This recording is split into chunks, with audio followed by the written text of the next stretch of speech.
Hello. I would like it to be known that I've made $1.09 on the YouTube. So thank you. That's all you guys, and you're wonderful. As we know, back to school season is approaching. I will not lie, I'm mildly terrified. I am a senior this year, which makes no sense. I've never had a full year of in-person high school. My freshman year, there were huge teacher strikes in my area, so I missed at least 2 months of school.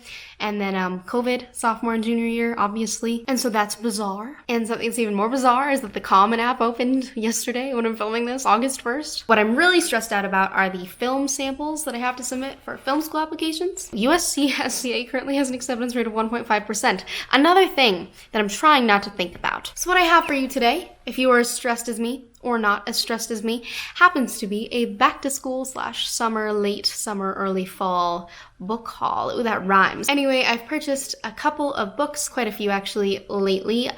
All of them are secondhand, and one is an ARC. So I thought I'd share those with you today. I'm really excited to get to them, and I wanted to make this video as kind of like a recommendations for back-to-school season / things I'm hoping to read if senior year doesn't fully consume me. The first book is White Smoke by Tiffany D. Jackson. Tiffany D. Jackson has written so many incredibly popular books, including Grown, which I read this past year, completely destroyed me. This one is like a psychological thriller, but YA, like Get Out and Haunting of Hill House made into one, meshed together.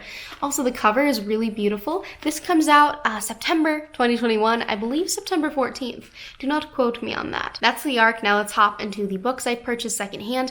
These are all from thrift books. The first book I have is Carlisle versus Army. This is a book I read in the 7th grade for my English class with Mrs. Hernandez, who was obsessed with guinea pigs. And I remember really liking it. It's a nonfiction book, and it's about the football teams at a residential school in the US, as well as the football team from West Point, which included Dwight D. Eisenhower, and a player from the residential school that was really important was Jim Thorpe, who I believe won the Olympics, ?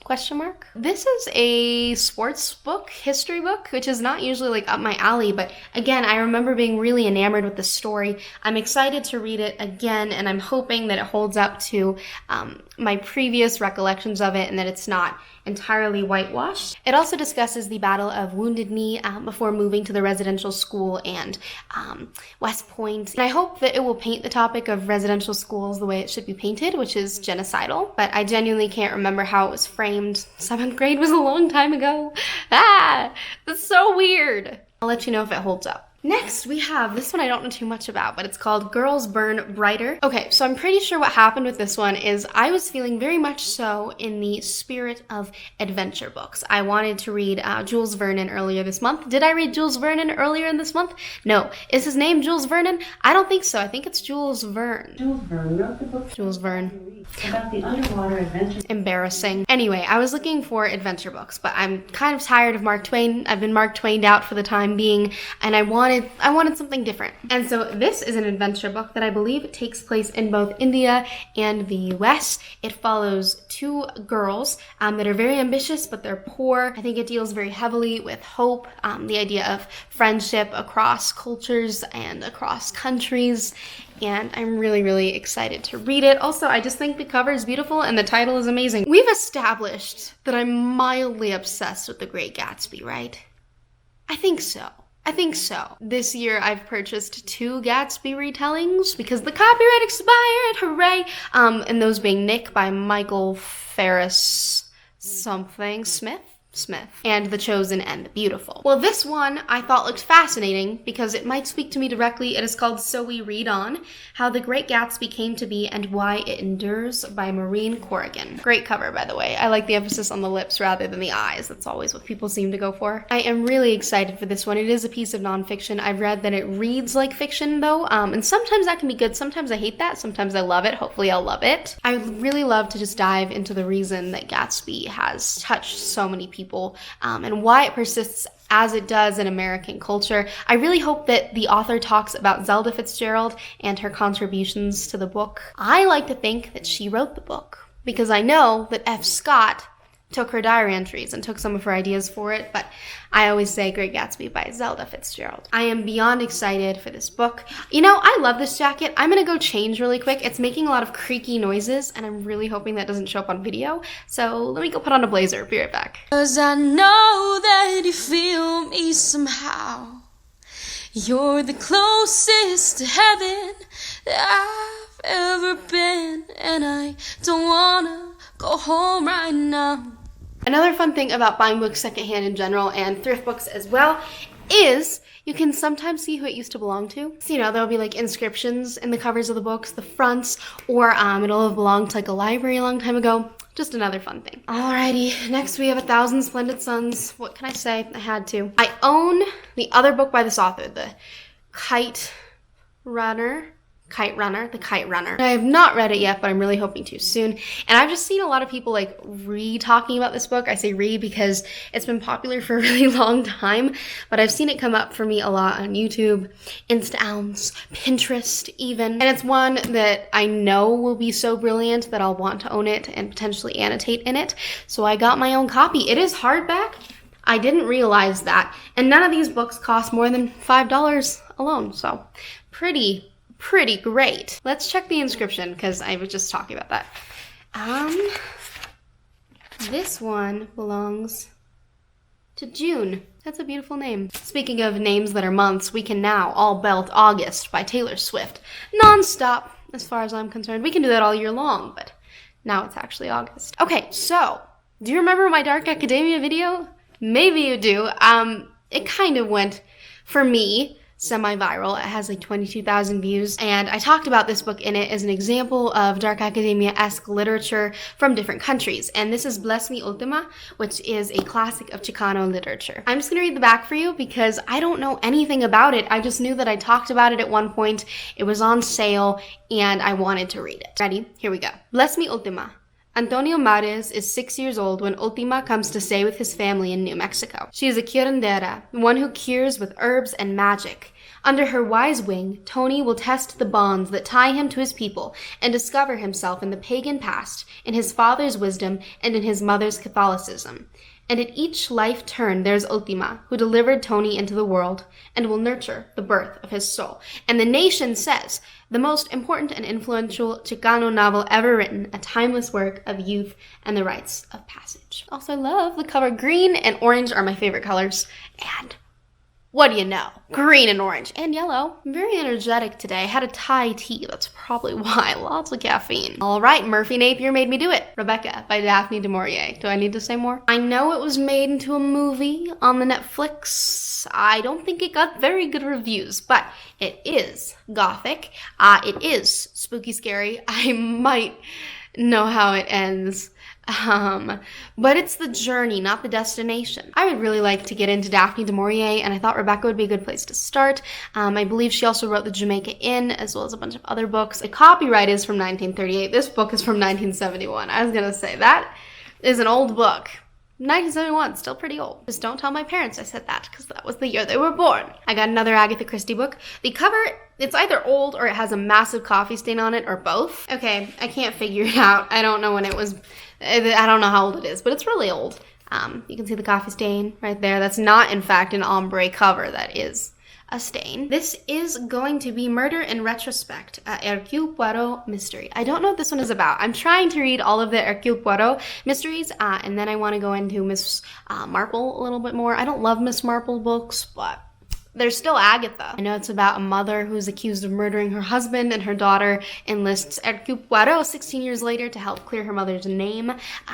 Really excited. I also just recently got Curtain by Agatha Christie from the Goodwill, and I need to read them both, so I'm excited. Their Eyes Were Watching God by Zora Neale Hurston. I'm very grateful that my school has so many options for English classes. I'm really glad I've had the opportunity to do AP, honors, etc. However, I've missed out on a lot of like really classic high school books, including this one. I've not read To Kill a Mockingbird. I know. I've not read A Raisin in the Sun, Lord of the Flies.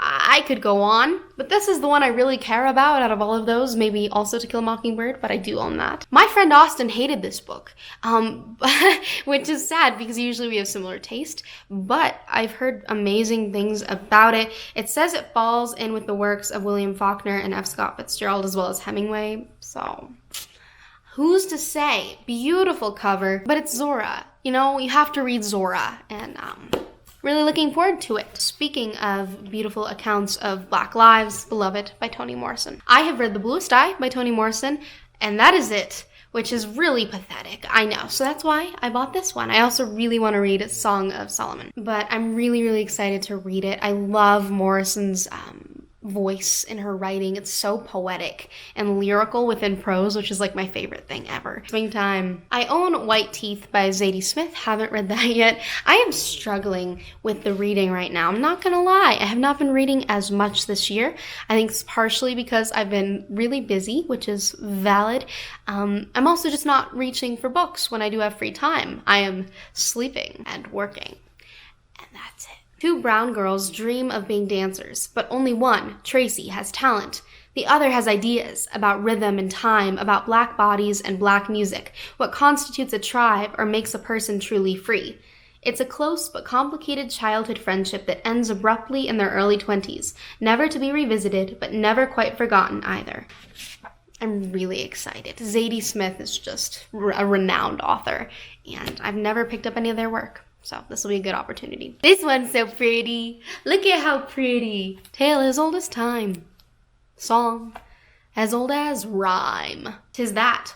I just adore this. I think it's absolutely beautiful, and I think it has, laser cut artwork. Can you see that? Of the beast. And it's all over inside as well. Here's some of the illustrations. Just beautiful, beautiful illustrations, but also like these laser cut paper things. I'm sorry, I should have better scrapbooking knowledge because my mother was obsessed with it when I was little, but I do not, unfortunately. It's very fragile. It has been used, so it's a little bit damaged. What do you expect? It's fine, adds character. I just think it's dazzling, and I've never sat down and read Beauty and the Beast. I've heard it. I've read the Brothers Grimm version. I don't know what version this is. I do know it's not Disney, and that's good. I'm having a bit of a spat with Disney at the moment, mostly because they make movie releases at the theater really hard. Okay, now we have a piece by Joy Harjo, and it's How We Became Human, New and Selected, Poems 1975 to 2001. This collection offers a selection of Joy Harjo's body of work, including poems from She Had Some Horses and Mad Love and War. Known for her signature blend of storytelling, prayer, and song, her work draws from the American tradition of praising the land and the spirit. She began writing in 1973 in the age marked by the takeover at Wounded Knee and the rejuvenation of world indigenous cultures through poetry and music. Recognized today as one of our foremost American poets, Harjo has created a necessary volume that explores how we became human, in poems of sustaining grace. She also plays saxophone. Cool. I am really excited to read this. It's been a while since I sat down with a poetry collection, and I really wanted to find one from an Indigenous author, and I thought this would actually be a really good one to pair with, Carlisle versus Army. That's the title. They both kind of revolve around the same time period, but they're from two very divergent perspectives, and I think it would be really fascinating to read them together or individually. Two more. First being Celeste Ng's favorite book of all time, God of Small Things by Arundhati Roy. Again, don't know what it's about. Sometimes that's the best thing to do is not know anything about a book when you buy it, but it makes videos like this a little challenging because then I don't have much to tell you. It does say it's equal parts a forbidden love story and piercing political drama, which sounds right up my alley, darling. And I just love Celeste Ng, and I trust Celeste Ng with every fiber of my being and soul. I will do whatever Celeste Ng tells me to do. And if this is her favorite book, it's gotta be great. Also, the cover is gorgeous. I'm really, really excited for this. And then finally, Murphy Napier also made me do this. Pirate Latitudes by Michael Crichton. I really enjoy Michael Crichton's books. In general, I've only read two, Jurassic Park and Timeline, but I love sci-fi. I just adore it, and I love that he approaches storytelling, whether it be fantasy, sci-fi, dystopia, from the view of a scientist. I think that's just really cool, and it adds a certain amount of flavor and character to all the stories. The San Francisco Chronicle said this is Crichton's ultimate adventure, and I've been really wanting to read a pirate story lately. I don't know why. It just feels piratey. The air, Lol, this is probably why. I don't know, but I just really, really, really wanted to read a book that involved adventure and sci-fi and pirates. And so, this is what came up on my YouTube For You watch page, suggested videos page for Murphy Napier's pirate books, and I love Michael Crichton, and I saw that he'd written a pirate book, and I was like, oh my gosh, so added it to my cart, and now here we are in my bedroom. Those are all of the books I bought lately. However, another thing did arrive in the mail today. I'm gonna go grab it because I want to show you. Okie dokie, so as you can see, I'm wearing a different shirt now. That's because I didn't want my sister to laugh at my mildly adventurous slip dress blazer combo when I went to go get this from the kitchen table. Anyway, I got a hoodie. So here's like a really bizarre and unimportant problem I've been having lately. I do not want to associate myself with Harry Potter or J.K. Rowling anymore. I think I made that quite clear at the beginning of my channel when she wrote all the horrible stuff about trans people and has made it really, really, really difficult for trans people in the UK and around the world. However, a lot of my clothes were Harry Potter clothes, including every single hoodie I own. And I can't just get rid of my clothes. I don't know. You know how there's like all those stats about how many pounds of clothes Americans throw away a year? I've never thrown away an item of clothing ever in my life. It just wasn't, no. Like, you wear your clothes until they're rags and then they're pajamas, right? Anyway, I couldn't just throw away my clothes, so sometimes I'll wear them at home, like when I'm editing, but never in videos, nothing that's going to go out into the world because I do not want to support her at all. So I needed a new hoodie. I have no hoodies that are not Harry Potter related. And I got a new hoodie, and I love it. Like, first of all, it's powder blue. Good sign. Then, you lift it up. I got a Nina Simone and James Baldwin hoodie. I am so excited. And I got it insanely oversized, like maybe slightly too oversized, because that's how hoodies should be in my world. I love it so much. In fact, I haven't tried it on yet. It just got here today, so I'm gonna try it on and we will see what it looks like.